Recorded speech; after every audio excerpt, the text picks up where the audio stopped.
Hi everybody and welcome to the last section of this course, deploying the application for the public.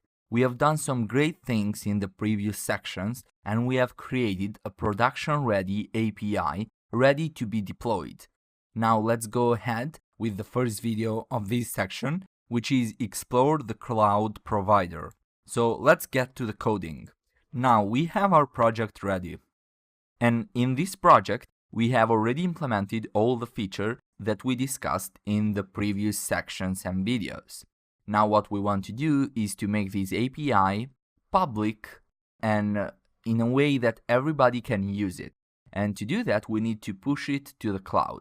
And the cloud provider that we are going to use is Heroku. Heroku is a really famous cloud provider, and basically everybody uses it. And you can go into heroku.com, and right here you need to sign up. It's totally free, so don't worry, just go ahead, create your account, and once you are done, you will be shown a user interface that looks like this. Of course, you will not have any other projects. I have already one which was a test project for the API that we are going to implement right now.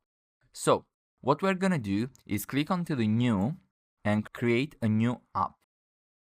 Right here, the first thing that we need to do is to create a name for this application. So this is my name and it is available, so I can go ahead, and before doing that I can choose a region where the cloud provider will live, and I'm going to choose Europe because it's closer to me. I'm in Europe, so it's going to be faster for me to use this region. I'm going to create the app, and Heroku is super helpful about how to create this workflow and how to push code into Heroku. So the first thing is right here, deployment method. We are going to use the Heroku client. So with having this one selected, we'll go below and we can see that the first thing is download and install the Heroku client. If we click on this, we can take a look at how to install the Heroku client, which I have already done. And right here you have it for Mac, Windows or Ubuntu. And you can follow this guide all along, and in the end what basically needs to be done is to try it out. If you write Heroku and you get a version, it means that Heroku was installed correctly. So now let's go ahead with the rest. So the first thing that we need to do is to type Heroku login. Here, if you press any key, it will open up your browser and you can just press login. And now it says that I can close this page and return to the client because I should be logged in. And right here, as you can see, I'm logged in. So perfect.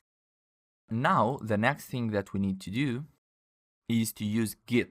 If you don't have Git installed in your machine, that's a problem. So you need to go ahead, type Git, go into this page right here, and right here go into downloads and check out how to download the version of Git for your operating system, which is quite easy. And in the end, if you type Git version and something comes up that is not an error, it means that everything is fine and you can go ahead.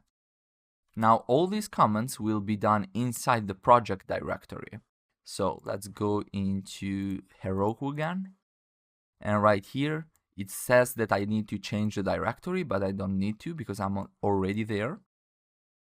The next one is git init to initialize a Git repository. And then we will copy this line right here. Make sure to copy things perfectly because it's really important to get the right name.